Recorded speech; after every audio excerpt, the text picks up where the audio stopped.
Welcome to the Legacy All-Stars podcast. We feature inspirational stories from people who dedicate themselves to helping others. Here is your host, Alan Pavlovsky. We're back with Legacy All-Stars, where we're talking to people that make a difference in the lives of others. This is a part 2 of a 2-part special episode featuring my good friend Don Reed. Hope you get a chance to listen to the first episode. Thank you very much for coming, and here's part 2. You've talked about your new deal with Simon & Schuster, your publishing deal, and tell me about the direction of that and what the intent of that publishing deal is for, and what are you going to talk about in those publications? That was a wonderful situation that came about as a result of a Simon & Schuster editor seeing me perform a particular show. And if now's a good time, I'll share the story of how that please do. Came about. Yeah, absolutely. Back in 1992, Johnny Carson called Robert Townsend at home. And he said, I saw that guy, Don Reed, on your show, and I want him on before I leave. I've got 2 months left. Have his manager call my office directly. And so Robert called me. He's like, are you sitting down? I said, I might be. What's up? He said, Don, Carson just called me at home. He's handpicking you.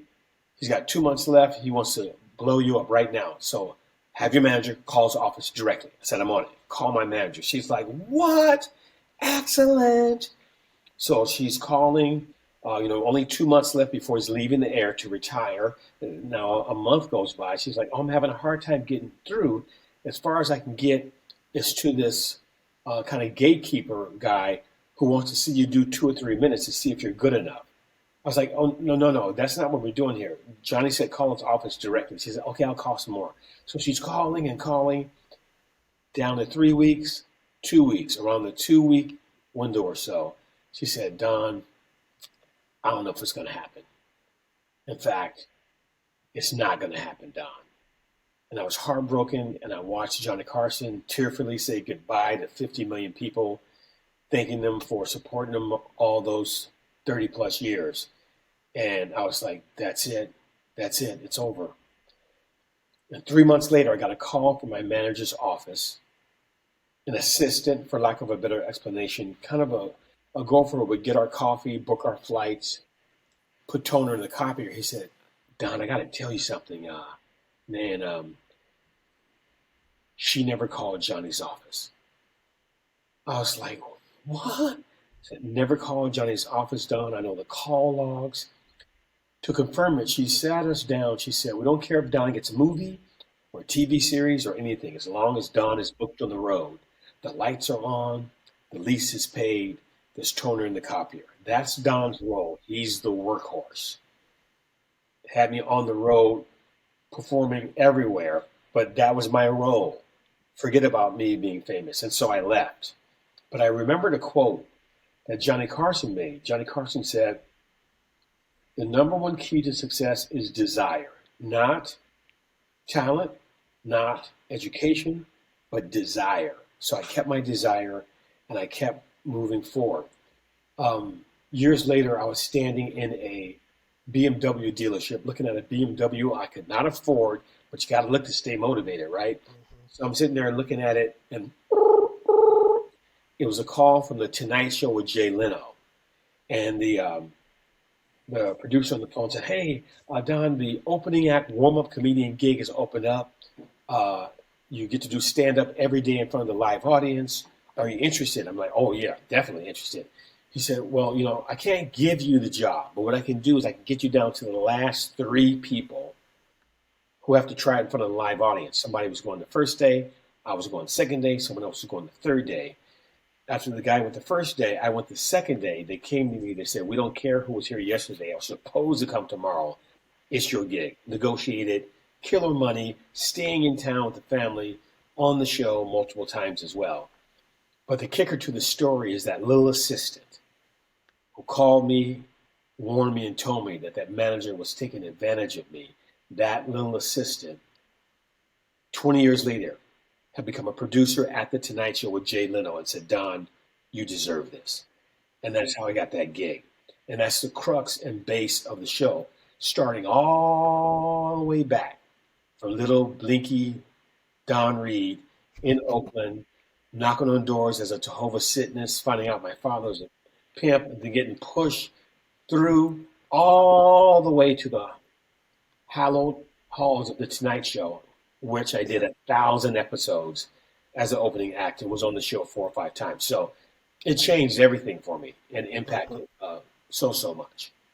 Forgive me if I didn't know this already, because I should know all your shows. But have you incorporated that story in any of your shows, and have you talked about it in front of live audiences? Yeah, that's the one that the Simon and Schuster person saw. That show was called The Never Too Late Show. Okay. And the I show was is not about, fortunate enough to see that one. yeah, after all those years of going for it, all the best things happened at the very end because I got a phone call from Pat Hazel. Pat Hazel produced a show during the pandemic and forward that Seinfeld and Ellen and a bunch of other people were on called Creativity and Captivity. And I told some stories on his podcast, including that story about getting screwed on the Tonight Show. And he said, hey, Don, I got something coming up. So he called me about a couple months later. He said, we're doing a big event at the National Comedy Center in New York to induct a new exhibition with all the Tonight Show footage, Johnny Carson's garb and hats and different stuff he wore. And we want you to tell your story. But everybody on that night, that variety show, launching this new exhibit at the National Comedy Center, have been on the Tonight Show 5, 10, 15. One woman had been on there 70 times. And here I come, only telling a story about not making it. And then the host, Pat Hazel, said to the live audience after I told the story about getting screwed out of it and getting the Tonight Show with Jay Leno, he said, hey, folks, how do you like to see Don? 2,000 people. He said, how'd you like to see Don do that set he's supposed to do 30 years ago for Johnny? And they were like, and I did it. I got a standing ovation. I started crying. The audience was crying. And Johnny Carson's family approached me immediately and said, we'd like to give you access to the entire library because this is a great story about it's never too late. Never give up. And so it's called The Never Too Late Show. At the end of the show, it turns away from me out to the audience. It's never too late to write that book, to take that trip. Never too late to fall in love. We got to normalize doing amazing things late in life. But I found out through running the show, and I'll be doing it again on the 4th week of August at Deer Park Villa, where Redwood Nights is. Cool. We'll get to that later. But I'll be doing the show there live under the redwoods with a big screen with all the footage that the family licensed to me. But there's something else I was going to mention, but I know you have a question. No, I was just going to talk about resilience and one's ability to withstand disappointment and almost tragedy in life and still overcome those obstacles. And I think one of the things that's so poignant about that story is the fact that, you've had a heartbreaking experience that most people would just pack it up and shut it down. But what gave you the strength to keep going and to keep fighting through for the adversity you felt based on that experience? I called my grandmother, and my grandmother had said, Donnie, you didn't get to do it? We was all excited for you because I watched Johnny Carson with my grandmother all the time. She's like, Yeah, me too. Maybe something else good's going to happen for you at some point. And I called my father, and my father said, baby, you know what you got to do, right? You got to keep going for 3 feet past the finish line. That's what you got to do. You know that, right? Yeah. Said, go 3 feet 3 feet past the finish line, but don't go for 4 or you might hit your forehead, and don't go for 5 or you might not be alive. So it's that family support, that's connected to the stories that my father told me that kept me going. Did your ability to get through that create some extra sense of self-satisfaction based on the knowledge that you were able to fight through that adversity? Yeah, because I knew at that point, if I was going to keep going past that, I was never, ever going to quit. Maybe people take the time to recognize that moment when they were resilient, that thing they beat out. Because people sometimes don't take enough time to see how much they've made it through already. And if you could find that laser moment where you rose and fought and kept going, then you can always keep going. And it can always be never too late. And I want to mention something about Older folks are told, hey, you 57, you 67, ain't it about time you gave up on that? But people are told much younger. I'll relate the story of a woman who came to see the Never Too Late show in Berkeley. She was about 57. She got to bring my daughter out to see this. My daughter will really enjoy this. Daughter came, and her daughter had just graduated from UC Berkeley after going back to school at 30 as a single mom, and graduated from UC Berkeley, now got a degree and was a managerial position in a corporate dynamic. And she was 30. She had just done her Never Too Late. And she said, I got to bring these young women in my office who are 25 years old, and people are telling them, stick with the safe thing. Don't try to do too much. It's too late for you to try that. Too late to try that. Stick on the safe route. So people are told it's too late much earlier than we'd expect. We know someone may say it when you're 50 or 60, but you're told that sometimes when you're 25 years old. Well, it's too late to try that. Won't you go the safe route and just do this? We talked about this earlier. The tipping point for people sometimes is a story about somebody who overcame. Have you talked to anybody else that has come back to you and say, you know what, your story made me move forward with something I was doubting myself on? And how did that impact you? Yeah, a number of folks. When I relate this story of this young guy, after the show, he said, can I buy you a drink? I need to talk to you. He said about maybe 6'4", white kid with cool hair, really handsome with his beautiful girlfriend. He said, we were walking around in Berkeley and we said, let's go see some comedy at night. Where's some comedy? Aren't any comedy clubs in Berkeley specifically? And they said, what's this Never Too Late show? It's got comics. Let's go and see this. And they came to see the show, and we went in the bar. We had a beer. He said, man, you don't know how badly I needed to see this show. He said, I have been most recently in the tech world, and I'm doing very, very well. But I gave up on a dream because people said, isn't it getting a little late for that? He said, I'm 24 years old, and I gave up on baseball. He said, and I was on the semi-pro teams. I was on the farm league. I was one step away, and I stopped because everybody said, isn't it a little late for that? He said, I'm going back. I'm going back. I'm going to try. I'm going to check in with him pretty soon. I don't know how it turned out yet, but that was an instance where I know in real time it hit somebody in the chest and made them go, oh, I got to go for it. I got to go for it. Yeah. I mean, look, you've made a lot of impact on a lot of people with the stories that you tell and with the inspiration you give them. You've said a lot about your current work being all about legacy. In our previous conversation, that's what came up. What does legacy mean to you now, especially on this show, Legacy All-Stars? It truly means leaving something behind that genuinely and directly uplifts others. A lot of people will align legacy with their name being on a building, but I'd rather have my name on someone's heart and have them go, he left behind a track, a direction, an example that I am from Oakland, perhaps, or I'm from an inner city dynamic that doesn't give me all the opportunities that you may get somewhere else. But if I can leave a legacy to my sons and to other young people of color and walks of life and gender focus, then I will have done my job. Leave these stories behind that have messages like be yourself, never too late, nothing is too wonderful to be true. Through those stories, the legacy will be of good and positivity, and all linked to moving forward and going higher. Wow. Great stuff, man. Let's just talk a little bit now about Redwood Nights. This is something I've been looking forward to talking to you about. You've been a part of Redwood Nights, which is storytelling under the stars. Tell us what makes this gathering so special. Oh, wow. Redwood Nights, very, very special. It's a Deer Park Villa in Fairfax. It's been for years a wedding location, a wedding destination. They do world-class weddings there. But I joined forces with a business partner and friend, Mike Gearingelli, and his family has owned that property for quite a few years. As I was told the story years ago, his grandfather and grandmother came to that property, to this little diner, and they were eating there. And they said, wouldn't it be wonderful to have a place like this one day? You know, and so Grandpa Joe worked and worked, and the grandma worked and worked, and they bought that property.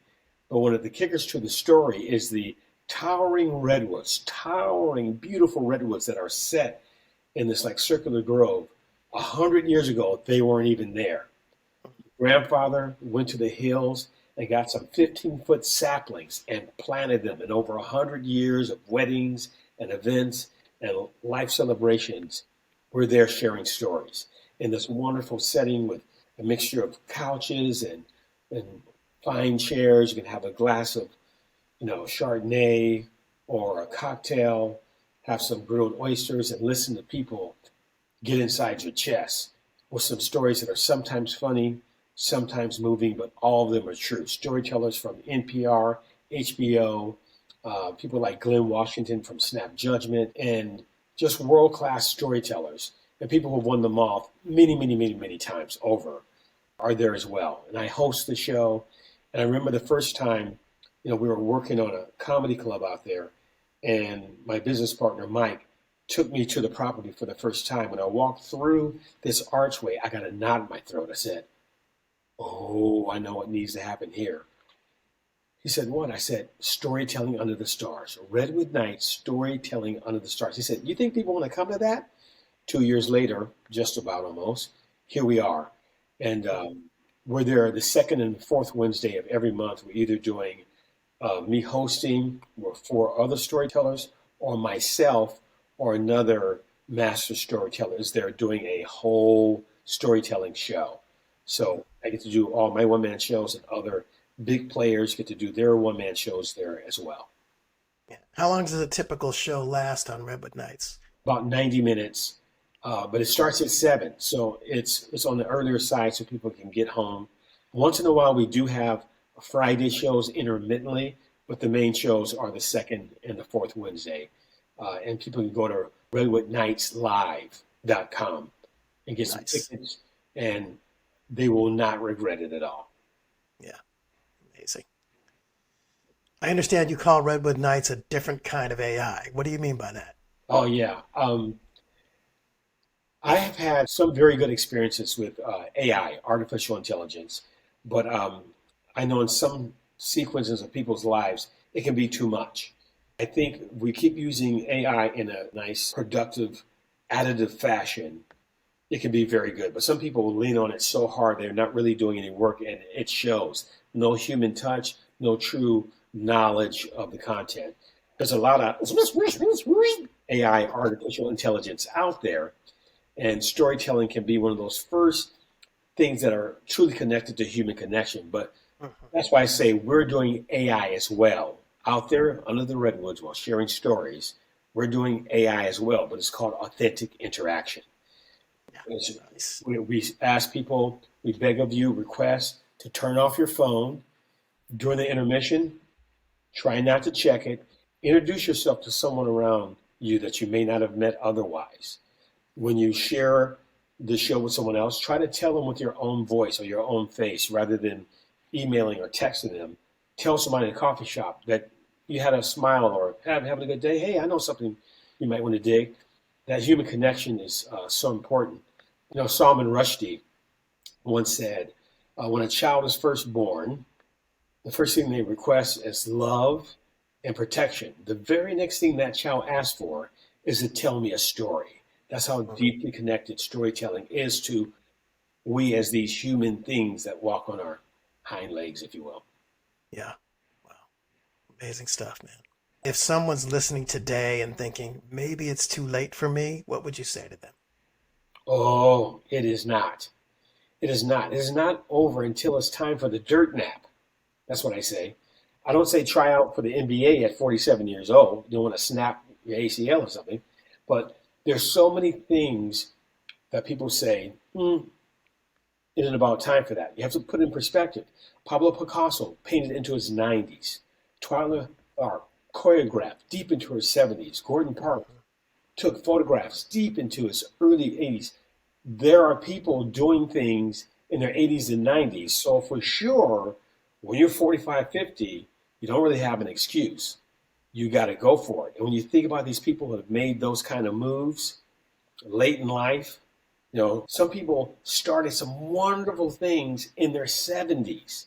So you got to take that cap off of, was a bit too late for this, and go in and dig in and get it. As I say sometimes, got to get that thing did.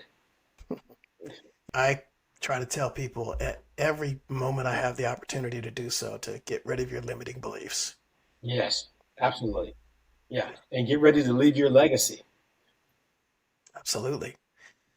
How can people support your causes? Especially, we talked about Elevate Oakland. Then also, how can they see your upcoming shows? Let's take that as a two-part question. Okay, elevateoakland.org. Elevateoakland.org. There are different ways that you can donate, or you can make contact with us. Say you'd like to offer volunteer services or your artistic capabilities.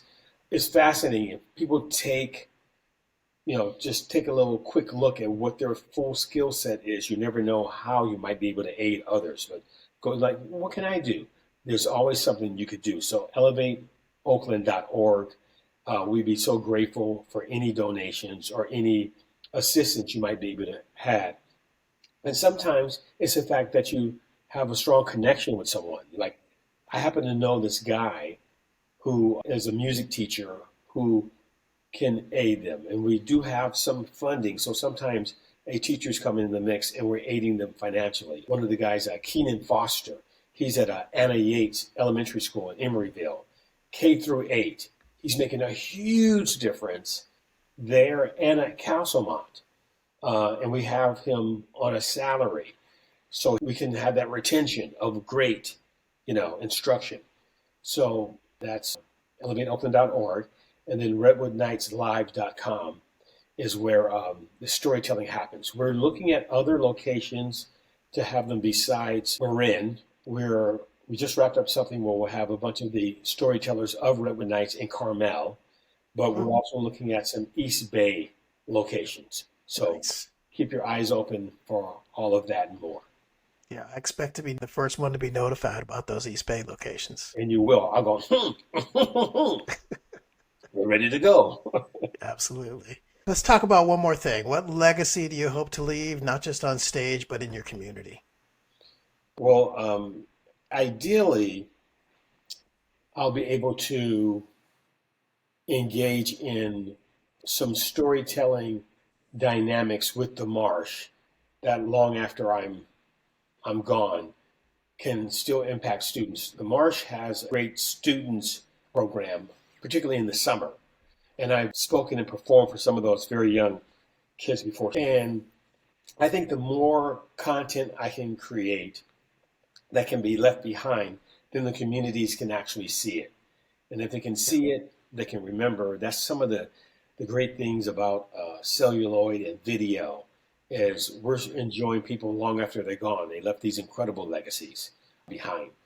And that's all I truly hope to do, is that the stories live on and on and on and inspire them to go to higher ground. Yeah. Wow, what a treat it has been to catch up with you. I want to thank my special guest, Don Reed, for joining us today.